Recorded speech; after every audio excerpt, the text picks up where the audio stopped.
Paratroopers, listen up. If your back has been injured since the airborne jumps, that's not just old age.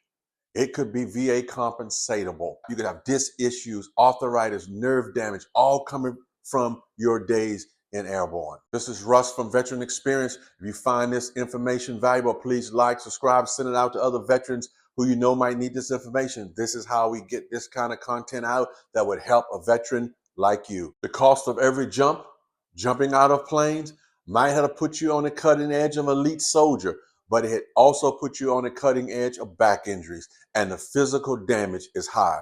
Whether you're Army Airborne, Marine Recon, Army Ranger, Special Forces, SEALs, or any of the other, each one of these landings will take a toll. Now, decades later, your knees ache, your lower back aches, and your sleep is filled with difficulties of getting a good night's sleep.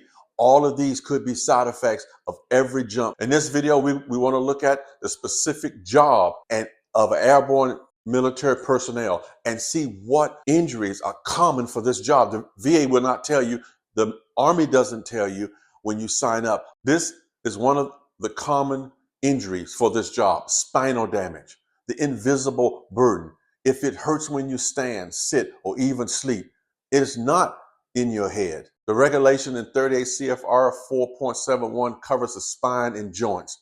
Rating range from 60% with chronic spinal issues, especially if they limit mobility or impact your daily life. Common injuries from airborne jumps are these: degenerative disc disease, herniated disc, nerve impingement, spinal arthritis, chronic lower back pain.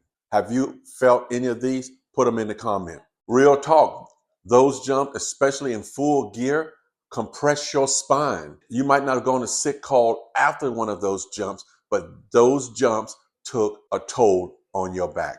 What you need to know to file: service records showing that you were airborne qualifications. Even if you didn't go to medical, the VA knows that this job comes with damage to your spine. You need a medical diagnosis. If you have a diagnosis of a disease or injury in the spine, and you can link that back to your military service job, then you could service connect your spine injuries. And you will need a Nexus letter saying that this injury is more than likely connected to your military job of airborne, Ranger, Navy SEAL, Special Forces, or the like. The second one is TBI. This is an injury to your brain. They don't warn you about this common injury as well. The ground is hard. It's not a soft landing, and that jarring jars your brain.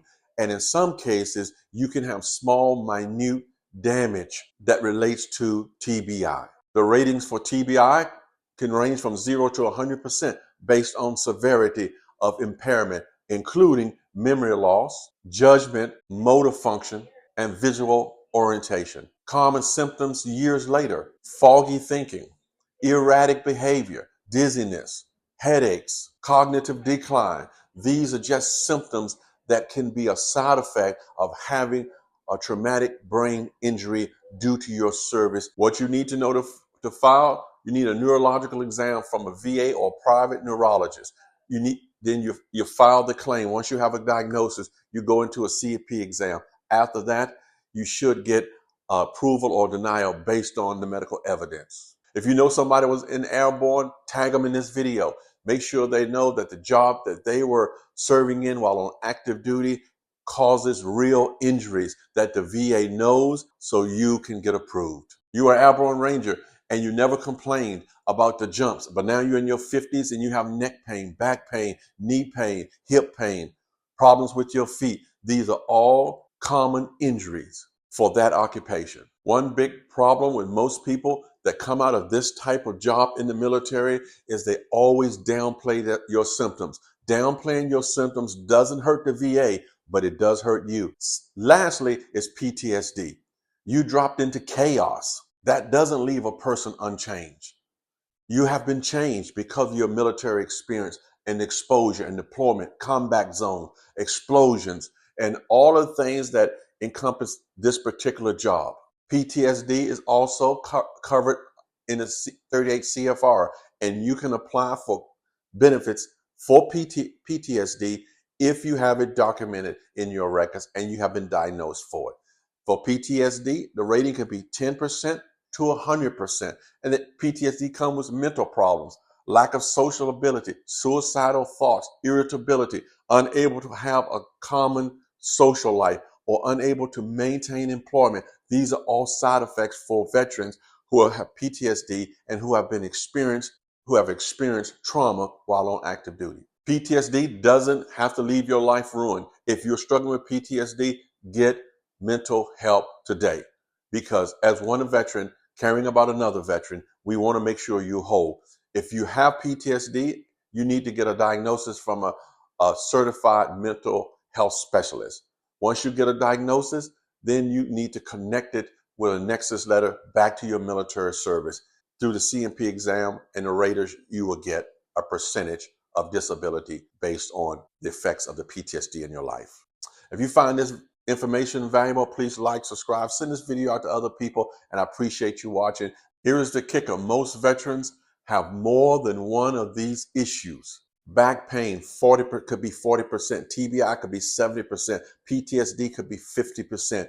The VA uses a combined ratings table, but even so, you could easily hit 90 to 100% if you were in this occupation while you're on active duty, and that would be $3,700 a month tax-free. You're not being greedy. You're just getting what the government has promised you. This was part of your contract when you signed the dotted line.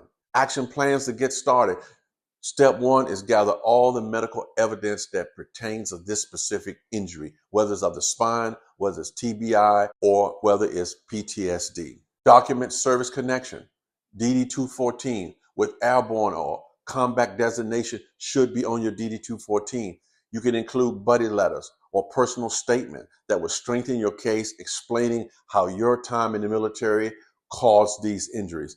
Third, you need a Nexus letter from a licensed medical professional that will say that it's least as likely that your current condition that you're diagnosed for has been contributed to your active duty military experience. Fourth, you need to file an intent to file. This is a placeholder until you can get all your information together and submit a fully developed claim. Veterans, don't leave your benefits on the table. If you are Airborne, Recon, Ranger Special Forces, or Navy SEALs, and you've been injured, Americans, it is our obligation to support you, to help you, to take care of you, because you signed and you served honorably. Do not sit on these benefits, and do not sit on going to the VA to get the health care that you need. Hey, this is Russ from Veteran Experience. We appreciate you watching the video all the way to the end. Please like, subscribe, send it out to other veterans who may need this information. And if you have been injured, please get the help that you need. And until next time, thank you for your service and all that you have done. Keep fighting.